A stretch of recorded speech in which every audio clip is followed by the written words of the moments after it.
É uma carreira que demanda uma dedicação sobrenatural, digamos assim, porque você estuda diariamente, todos os dias, e aquela ilusão de que depois que a gente termina o doutorado, tudo vai mudar, não muda, né? Na verdade, muitas vezes o que você só precisa é um empurrãozinho. Você tem que se fortalecer deles e saber exatamente aonde você quer chegar. Meninas nas Ciências. Oi, gente, tudo bem com vocês? Estamos hoje com mais um Meninas nas Ciências e hoje a gente vai conhecer um pouquinho da história da professora Giovana Machado. Obrigada, professora, por aceitar o convite. Se apresenta brevemente para a gente. Imagina, eu que agradeço, Roberta, o convite por poder estar aqui falando para Meninas na Ciência. É um prazer, né, poder falar para as meninas sobre ciência, tecnologia. Meu nome é Giovana Machado, eu sou pesquisadora do CETENE, o Centro de Tecnologias Estratégicas do Nordeste, que é uma das 16 unidades de pesquisa do Ministério de Ciência, Tecnologia e Inovação, e atualmente eu estou como diretora desta instituição. Obrigada. E, professora, você é graduada em Química pela Pontifícia Universidade Católica do Rio Grande do Sul. E como surgiu o desejo por realizar esse curso e quais desafios você lembra do período da sua graduação? Eu, desde criança, eu descobri que eu queria ser cientista, né? Na época, a gente tinha, na escola, eu sempre estudei em escolas públicas, e nós tínhamos aquela parte de ciência, né? Que todo ano tinha feira de ciências. Sim. E essas feiras de ciências me chamavam muita atenção, porque eu sempre fui muito curiosa. Então, certa vez, conversando com uma coleguinha, ela perguntou: Giovana, o que você quer ser quando crescer? Eu disse: eu não sei, eu quero ser tanta coisa que eu não sei bem ao certo. Eu quero aprender engenharia, eu quero aprender matemática.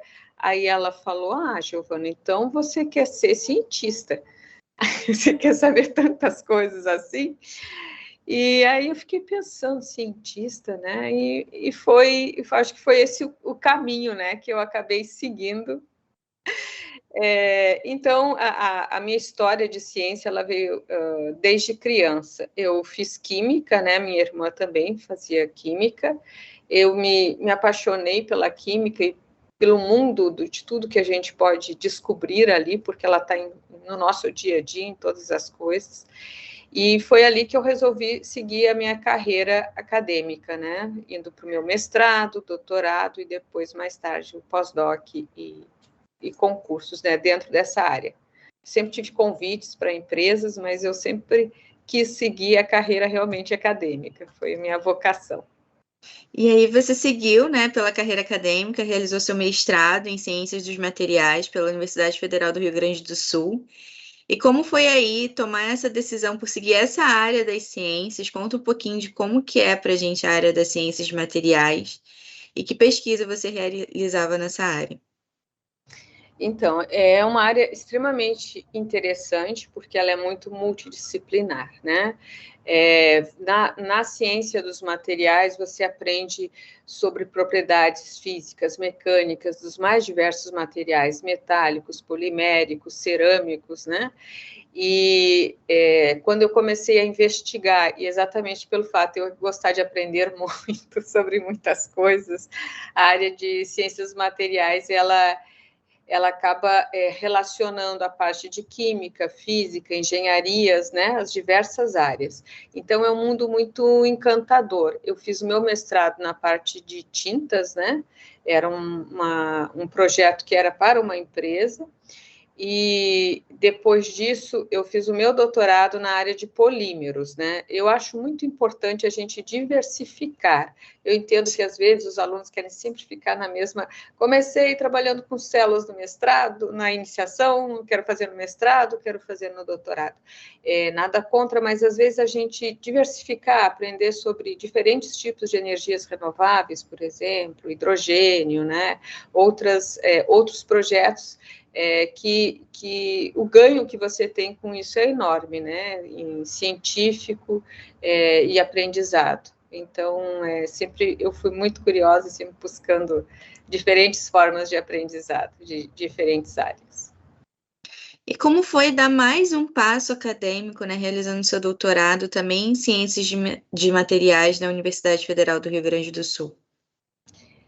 Foi um passo bem difícil, porque hoje eu acho que ainda não é assim, não é mais assim, mas naquela época existia sempre uma cobrança muito grande. Quando é que você vai começar a trabalhar?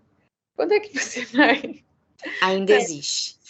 Aí eu disse, olha, mas eu trabalho para a ciência, vocês não entendem que isso é... Não, mas eu digo assim, tem um emprego de carteira assinada, né? E, então, ao fazer... Eu sempre fui, antes de sair da minha graduação, entrei no mestrado, e no doutorado eu fiquei um semestre dando aulas de professor substituto, né? Até para pensar, porque existia essa cobrança muito grande, né? Tipo, quando é que você vai trabalhar? Quando é que...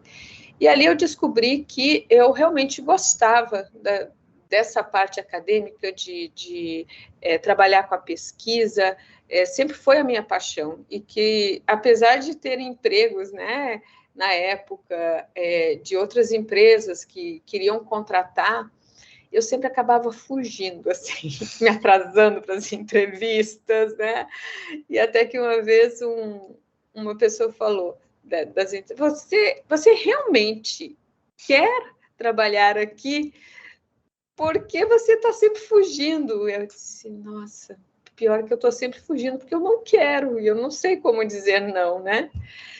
Enfim, aí eu decidi, vou seguir mesmo essa carreira e vou fazer o meu doutorado, e a partir dali, né, foi sempre muito estudo. É uma carreira que demanda uma dedicação sobrenatural, digamos assim, porque você estuda diariamente, todos os dias, e aquela ilusão de que depois que a gente termina o doutorado, tudo vai mudar, não muda, só aumenta o trabalho, você começa a se envolver com alunos, com projetos, com estudos, mas é uma grande satisfação, né? Então, assim, o doutorado foi uma decisão pensada e realmente sabendo o que eu queria, e eu nunca me arrependi, não, né? Entrar na carreira acadêmica foi sempre uma paixão que eu sempre tive desde criança.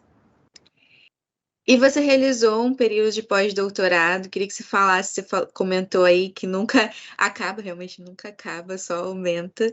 Mas qual foi a importância desse período de pós-doc para você na sua formação e como foi essa experiência para você, de não ser mais aluna? Então, quando a gente termina o doutorado, parece que nosso chão abriu, né? Você fica... Porque você tem uma rotina de laboratório, de ler, de estudar, de escrever, né? Isso é diário. E aí termina, e agora? Eu vou fazer um pós-doc? Eu vou fazer o quê, né? Então, foi assim... Eu acho que para todo mundo é meio traumático, né? Porque é algo que você faz 2 anos de mestrado, você faz 4 anos de doutorado, são 6 anos que você já está habituado com aquilo. E aí tudo termina, é uma nova fase na sua vida, porque quando você você é um pós-doc, né? Você está fazendo um pós-doutorado, você não é mais um aluno, você é um profissional. Apesar de no Brasil a gente não ter muito essa cultura, mas pelo menos é assim que eu trato, né, os meus pós-docs, eles são meus colegas, né? E eles estão ali para desenvolver um projeto e nós para a gente discutir. Então, eu lembro que eu acordei no meio da noite, eu estava fazendo meu pós-doc aqui no Brasil, um projeto, acho que nem tem mais, era aquela CT Petro, né? Eu era coordenadora de um projeto, eu terminei o doutorado, escrevi e ganhei como coordenadora. E aí eu pensei, eu precisava de uma experiência no exterior, porque eu era muito da área de caracterização, né? Eu era especialista em microscopia, em difração de raio-x, e aí eu pensava, mas eu estou sempre envolvida nos projetos por isso, mas eu queria uma linha de pesquisa. Então eu vou fazer um pós-doc fora. E aí eu acordei no meio da noite e comecei a mandar e-mail para para vários pesquisadores, né? Eu mandei 10 cartas de pesquisa. Essas 10 cartas, 2 responderam.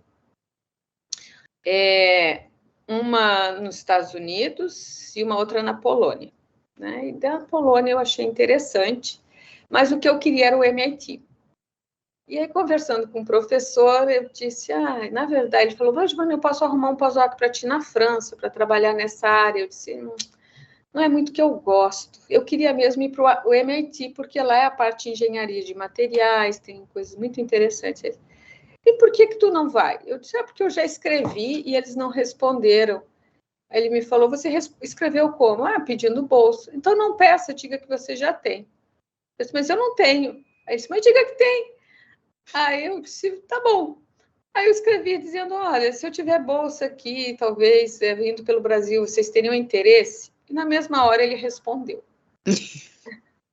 Só que eu não tinha bolsa.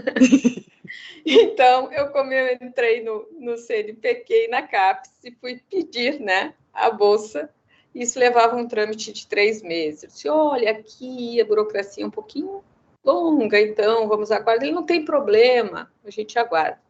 E foi aí que eu ganhei a bolsa para ir para os Estados Unidos, né? E comecei o meu pós-doc lá e foi muito interessante, porque eu comecei a trabalhar numa parte de layer by layer, polieletrolitos, e aí eu comecei a criar uma linha de pesquisa, né? E quando eu retornei ao Brasil, comecei a trabalhar numa universidade privada e já implementando uma linha, virei bolsista do CNPq, e com essa linha de polieletrólise, depois eu fui ampliando as linhas até chegar onde eu estou hoje, que é a parte de energias renováveis, né? Então, foi, assim, um grande aprendizado. A maturidade que você alcança por estar em outro país, falando uma outra língua, desafios diários, e você ser tratado como um profissional realmente, né? Faz uma diferença para aprender a escrever assim os projetos com um foco mais na área de avanços, de níveis de maturação, né, de pesquisas, foi algo que me ajudou bastante, né, e acho que isso, quando eu retornei ao Brasil, eu acabei ganhando vários projetos e que me ajudou muito a acelerar, né, a minha carreira, né, porque não se faz pesquisa sem fomento, sem financiamento, e ter alunos, enfim, participando dos projetos também. E atualmente você é pesquisadora titular do Centro de Tecnologia e Estratégia do Nordeste, onde é líder do grupo de nanomateriais. Conta pra gente como foi o trajeto até chegar a essa posição. Então, eu estava dando aula numa universidade privada, em que ela investia muito em pesquisa. Eu tinha 32 horas de pesquisa e 8 de sala de aula, né? Então, isso, assim, realmente é uma raridade, né? Dentro de uma universidade privada. Eu já era bolsista do CNPq, mas surgiu a oportunidade desse concurso, né? Quando eu vi o concurso, era dentro da área de nanotecnologia, microscopia eletrônica.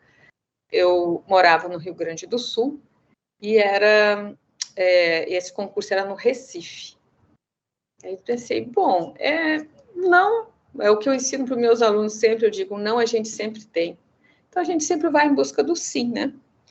E aí eu me inscrevi, e foi muito dinâmica a minha inscrição, porque faltava 5 minutos para fechar o correio, o último dia, e eu não sabia onde era o correio. Eu sei que eu vi um carro do correio, eu disse, eu vou seguir o carro, porque ele deve estar indo para lá, porque está quase na hora de fechar. E se der, deu, se não der, tudo bem. E eu sei que o carro estava indo para o correio, eu cheguei no correio e consegui entregar, né? Toda a documentação. E daí teve o concurso, eu fiquei em primeiro lugar no concurso, e aí vim para o Recife, né? São estados regiões diferentes, né? Rio Grande do Sul e o Nordeste, aqui no caso Recife, mas o CETENE é um centro de tecnologia muito bem equipado, né? Tanto que ele faz parte do Cisnano. Então, assim, tem uma grande infraestrutura, e isso me ajudou muito, né, a acelerar também a parte de pesquisa e a minha carreira como pesquisadora, né? Mas foi uma decisão importante, porque eu tive que abrir mão de tudo, né? Tudo mesmo, né? Marido, cachorro, família, e vim para cá sozinha, né? Então, assim, são passos que a gente dá na vida. Eu não me arrependo de forma alguma, né? Sempre foi o que eu busquei, a minha carreira profissional. Então, acho que foi uma decisão, assim, bem importante e vi que deu para a gente, junto aqui, né, no caso, na região, é uma região em que você tem muito ainda a desenvolver, principalmente na parte de energias renováveis. Então, ter essa participação, ter essa colaboração, né, é algo bem importante, assim, para mim, me dá muita satisfação. E você também é diretora do Centro de Tecnologias e Estratégia do Nordeste, uma das unidades de pesquisas do MCTI, e também foi diretora e tesoureira da Divisão de Química de Materiais da Sociedade Brasileira de Química. O que você acha que ainda falta para mais mulheres ocuparem esses cargos de chefia e de liderança? Eu acho que é essencial nós, mulheres, apoiarmos umas às outras, porque sempre que você assume um cargo, assim como eu assumi como diretora, né, você sempre fica na dúvida, será que eu consigo? É tanta coisa, será que eu dou conta, né? E a gente dá conta, sim, a gente sempre dá conta. O problema é que muitas vezes a gente fica na dúvida e com medo, né? Medo de não fazer. Nosso grau de exigência, eu acho que ele é bem elevado, né? As mulheres, elas são muito exigentes consigo. Coisas que a gente geralmente não vê, né, do lado masculino. Eles tentam, eles vão, se der, deu, se não der, não existe tanta cobrança. Mas o nosso lado, exatamente até pela sociedade, a cobrança sempre é muito grande. Quando a gente, por exemplo, eu hoje sou pesquisadora 1B do CNPq, né? Mas quando eu estava lá como um D, eu já podia ser um C, né? Só que você tem sempre que produzir o dobro de artigos, o dobro, você tem que sempre provar a sua capacidade, né? Para poder estar igualmente no mesmo nível do seu colega. Então, se na época eu tinha um índice H 20, o meu colega tinha 14, e ele também era um D. Né? Então, você tem que estar sempre produzindo mais. Eu acho que falta realmente, assim, hoje a gente vê muitos grupos, né, muitas ONGs também relacionadas a esse apoio à mulher, isso é fundamental. Uma vez eu escutei uma colega dizer que as mulheres, elas não estão em cargo de empoderamento, mas também elas não se inscrevem, e eu acho que não é bem por aí, né? Na verdade, muitas vezes o que você só precisa é um empurrãozinho, uma palavra assim, o que você vai perder com isso? Nada, né? O não você tem, vá, tente fazer o seu melhor, né? E esse encorajamento é que muitas vezes falta, porque o nosso grau de exigência com a gente, ele é muito elevado, a gente tem que fazer tudo perfeito, né? E a gente faz, só que às vezes a gente não tem nem noção que já está fazendo muito bem feito, né? Quando eu era mais jovem, né, eu sempre tinha a ideia de que eu precisava do reconhecimento de alguém. Mas, na verdade, a gente precisa do nosso reconhecimento, né? Porque as coisas, elas vão acontecendo dentro dos seus prazos, e com o tempo você vê que a diferença realmente está naquilo que você faz. Você não precisa do reconhecimento, ele vem automaticamente, ele vem com o investimento que você está fazendo na sua carreira. O que você precisa realmente é de apoio, né, de amigas, colegas, ou amigos, colegas também, né, que lhe apoiem e lhe dê um suporte, né, às vezes é um laboratório, às vezes é olha, por que você não escreve isso, mostrando um edital, enfim, das mais diversas formas. Então, eu acho que falta ainda a gente vê um movimento crescente, principalmente por parte das mulheres, mas eu entendo que esse movimento crescente, quando eu pesquiso e vejo quando nós vamos alcançar a equidade. Então, uma coisa é você falar da ciência, e outra é você falar, por exemplo, de empresas. Os salários ainda são menores das mulheres, e a gente não está falando de 10%, a gente está falando de 30%, né? Afinal, se as atividades são as mesmas, né, dentro da carreira acadêmica a gente não tem muito essa disparidade, porque é federal, geralmente, né? Sim. Mas há muito a ser feito. Quando você pensa que faltam 200 anos para alcançar a equidade, e que as pessoas não entendem o que é a equidade, e elas confundem com a igualdade, porque se você não tem iguais oportunidades, como é que você vai alcançar a equidade? E essa é uma caminhada que ela precisa de homens e mulheres juntos, né? Às vezes eu mexo com meus colegas, eu digo assim, nossa, eu já estou com bursite no meu ombro. Aí eles perguntam, por quê? Eu disse, não, de tanto tapinha nas costas que eu ganho de vocês. Eu quero mais do que tapinha nas costas, né? Eu quero realmente ver vocês atuando nessa questão de gênero, de equidades, de que realmente não seja simplesmente ok, vamos lá, a gente concorda com vocês. Porque eu acho que quando a gente concorda, não existe concordância sem ações, né? Elas, não basta falar, a gente tem que agir, senão a gente não sai do lugar, né? Sim. E basta um passo para a gente não estar no mesmo lugar, já dizia, né, o Chico Sainz. Então, assim, eu acho que falta ainda muita compreensão do que realmente nós, mulheres, nós queremos, né, como profissionais da nossa carreira. Equidade é ter oportunidades iguais. E hoje, infelizmente, elas não são. Além de todas as atribuições acadêmicas, como pesquisadora e administrativas também, né, como diretora, você também é membro titular da Academia Pernambucana de Ciências, do Comitê de Assessoramento de Química do CNPq, de vários comitês temáticos de assessoramento do CNPq, de fundações do Estado de Pernambuco e da Bahia. O que Para você, qual a importância de um pesquisador estar inserido em diversos e diferentes setores e como você vê a inserção das mulheres nesses setores?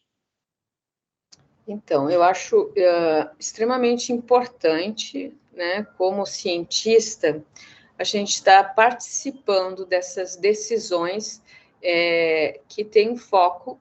Quando a gente fala em ciência, o que é a ciência? E para quem é a ciência, né? O que a gente faz como cientistas são entregas, né, para a sociedade. O que a gente quer com isso? A gente quer melhorar a qualidade de vida do cidadão. E, claro, né, também riquezas para o Brasil. Então, é importante entender que a ciência é algo de longo prazo, né? Não curto, né? Você planta uma semente, você tem que ir desenvolvendo uma linha, avançando. Eu acho que hoje, no Brasil, a gente tem vários editais também com subvenção econômica, que envolve empresas. Isso ajuda com que a gente possa avançar nos níveis de maturidade. A participação nesses comitês, ela é importante, porque é importante ter a opinião também de mulheres, porque geralmente esses comitês, antigamente, eles eram muito masculinos. E quando eu falo de mulheres, eu acho que a gente está falando de diversidade também, né? Você tem que ouvir todas as opiniões, né? De mulheres, homens, questão de raça, gênero. Então, esses comitês, eles têm que serem mais amplos possíveis, porque não tem como você focar, né, no desenvolvimento se você não tem a diversidade de opiniões, a diversidade de participações, né, nesses comitês. Então, a presença de mulheres, mulheres negras, brancas, homens, né, homens negros, é importantíssimo para que a gente possa ter uma resposta mais ampla, né, uma participação mais ampla de todos. As tecnologias desenvolvidas no seu grupo de pesquisa são voltadas para os problemas sociais da população, com o intuito de criar modelos que tenham efeitos demonstrativos às demais comunidades. Para você, qual é o papel social dos cientistas? Quais são os desafios, né, da gente pegar tudo que a gente trabalha no laboratório e tentar inserir isso para um contexto social e para as comunidades? Eu acho que esse é o principal papel de um cientista, né? Esses desafios de atender à sociedade como um todo. Porque essa ciência, ela é de todos e para todos, né? Os programas que a gente tem aqui de extensão é exatamente para aproximar essas meninas, né, de escolas públicas de ciência e tecnologia.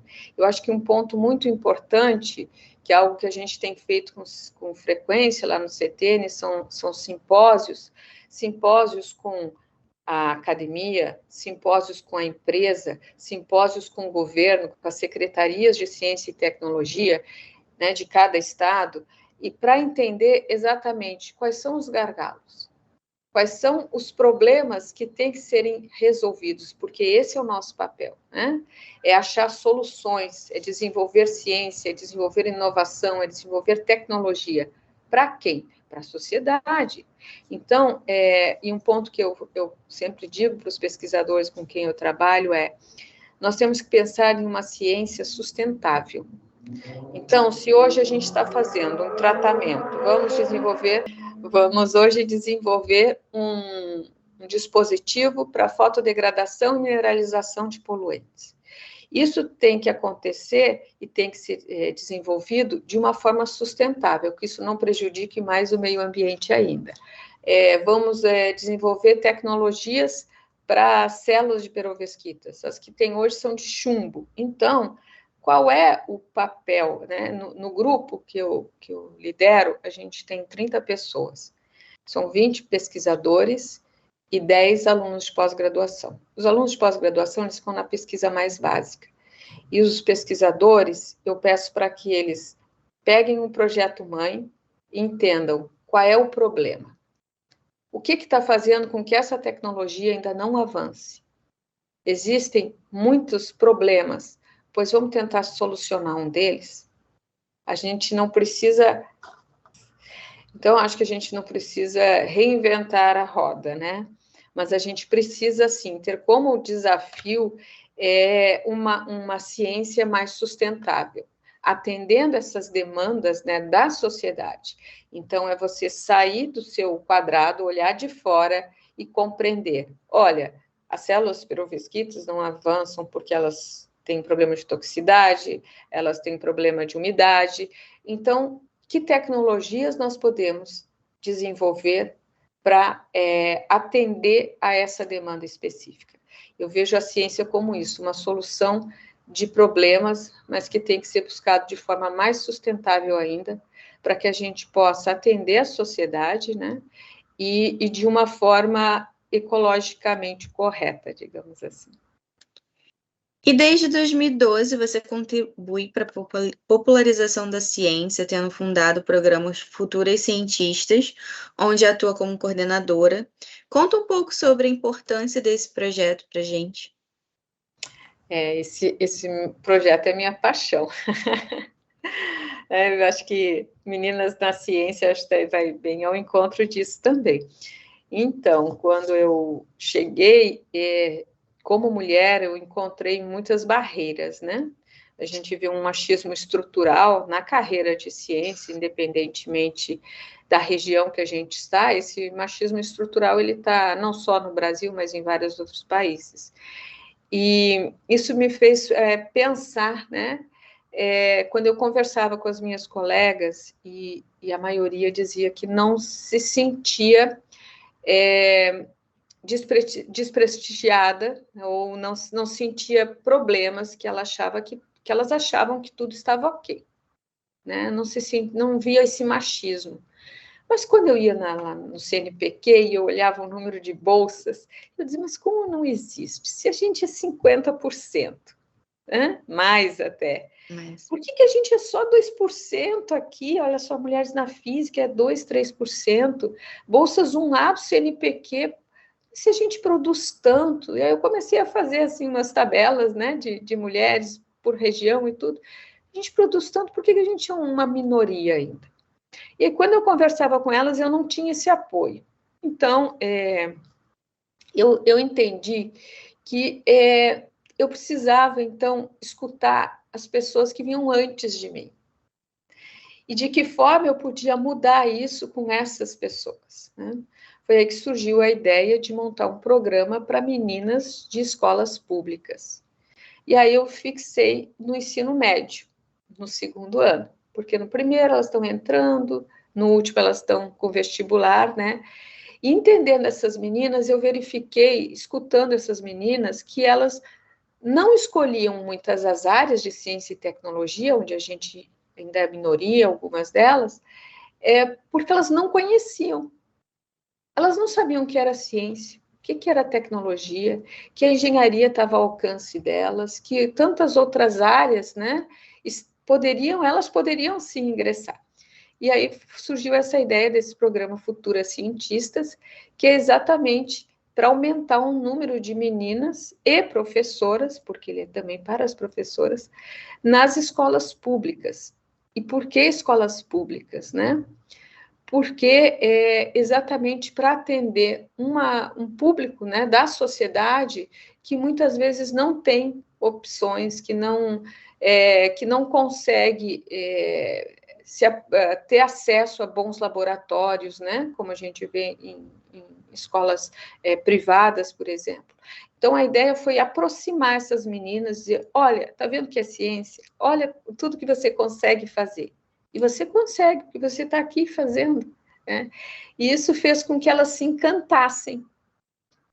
A gente fez um trabalho estatístico e a gente viu que 85% dessas meninas, elas acabavam querendo ir para uma área acadêmica, né, de STEM. Só que aí nós identificamos que muitas não passavam no vestibular. Então, não adiantava a gente contaminar, né, com o vírus da ciência, se elas não estavam tendo oportunidades iguais. E aí que a gente entra com a equidade, né? Então, o programa, além de fazer só essa imersão nas férias de verão, que aproximava essas meninas, né? Ele também passou a agosto, setembro, outubro, oferecer cursos para essas meninas para o Enem. E aí a gente viu que elas começaram a passar no vestibular. E dessas meninas que passavam no vestibular, em torno de 80% delas iam para a área de STEM. Então, a gente verificou que, além de você mostrar o que é ciência e tecnologia, você tem que dar oportunidades também para que elas possam alcançar esse sonho. Daí nós começamos a ver como é que elas estavam indo no curso de graduação. E a gente começou a ver a evasão. Eu comecei a conversar com elas e perguntar por que vocês estão desistindo, qual é o problema. E essas meninas, geralmente, elas estavam escolhendo áreas como estão até hoje, eu fico muito feliz, como engenharia elétrica, né, física, e elas comentaram que o meio era masculino demais, e que o bullying era muito grande, e que muitas vezes elas se sentiam deslocadas daquilo. E aí nós criamos um módulo chamado mentoria, que é exatamente para fazer esse acompanhamento, e um quarto módulo que foi a parte de estágios, né? A gente oferece tanto iniciação científica para elas quanto estágios, para que elas se mantenham sempre na vida acadêmica e todo esse suporte, digamos assim, né, de mentoria que é importantíssimo. Então, assim, o programa Futuras Cientistas começou só com a imersão científica, mas depois ele cresceu com todos os seus módulos e fecha um ciclo, né, de apoio. Sim. A menina e futura profissional, né, se tornar uma profissional na área das carreiras, né, relacionadas à ciência, tecnologia, engenharias e matemáticas. Você comentou algo que é muito importante, porque às vezes a gente estimula essas meninas a irem para essas áreas de STEM, né, que são áreas de ciência mais dura, que historicamente ter mais homens e um machismo estrutural mais forte. Só que quando elas definitivamente entram, elas encontram um ambiente um pouco hostil. Então, acho que super importante, algo que acompanha essas meninas até esse momento, para elas, não vou sair daqui por isso. Preciso ter um apoio e preciso me manter aqui para na frente isso não acontecer mais. Algo que me chamou muito a atenção foi quando eu dei uma palestra e no final da palestra uma menina me chamou emocionada, pegou no meu braço e disse, olha, foi muito bom lhe escutar, porque eu faço física e eu gosto do que eu faço e eu quero continuar na carreira, só que é muito difícil, porque a gente não pode se sentir mulher, eu não posso pintar as minhas unhas, eu não posso colocar uma roupa que eu me sinta bem, porque eu tenho que ter um padrão masculino por estar numa área masculina. E assistir a sua palestra foi algo que me motivou muito a realmente querer seguir como eu sou, né? E fazer com que as pessoas realmente me aceitem como eu sou. Eu sou uma mulher, eu quero ser uma mulher na física. Então, aquilo ali me chamou muito a atenção, sabe? Foi daí que surgiu todos esses outros módulos também de apoio, de suporte, de mentoria, né? À mulher, tanto iniciação, graduação, mestrado, enfim. E é nisso que eu acho que a gente volta na sua pergunta, quando você comentou, né, sobre que fazer, né? Eu acho que esse apoio, essa união, tem um slide que sempre eu passo, que são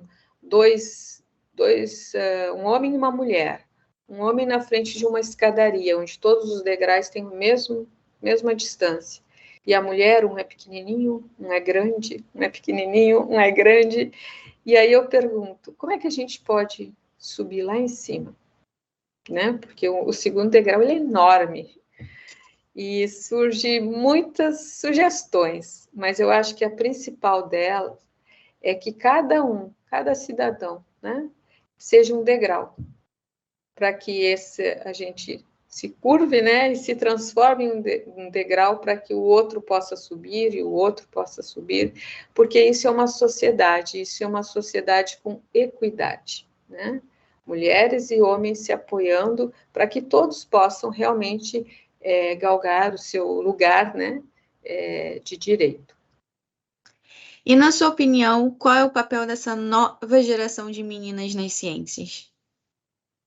Nossa, eu acho espetacular, principalmente porque elas estão com acesso de algo que antes a gente não tinha, né? Que era toda essa mídia, essa tecnologia, você saber utilizar bem, né? Dessa tecnologia que lhe aproxima, né? Que lhe globaliza a ciência como um todo. Eu vejo muita esperança nessa nova geração, principalmente pela oportunidade, né, que a gente vê de diversidade também, isso é algo importantíssimo, né? Você vê que nas empresas, que nas universidades, você ter a participação da sociedade como um todo, né?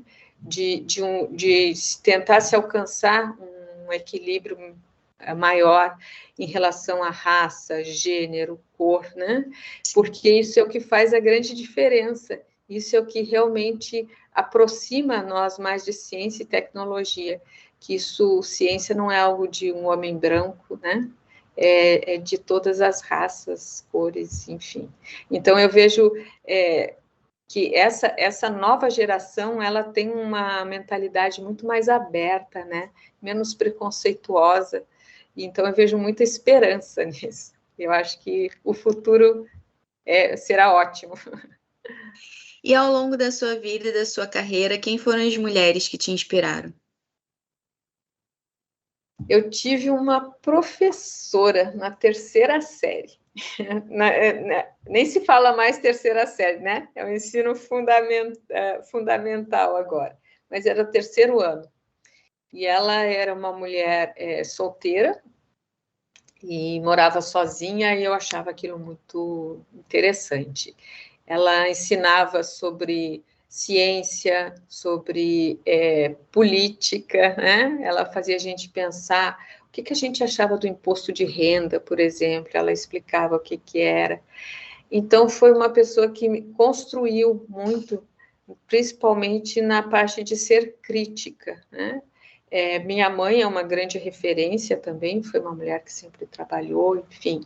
Na graduação eu tive bons modelos, né? E quando eu cheguei aqui no Recife, eu conheci grandes mulheres, né? Como Regina Célia, que é a presidente do Instituto Maria da Penha, aqui no Recife, mulheres que agregam, né? Mulheres que lutam por melhores condições às mulheres. Então, assim, eu não posso falar em uma única referência, eu tive tantas referências, mas todas elas, eu acho que a gente está em constante mudança também, né? São referências que a gente vai acumulando e melhorando cada vez mais.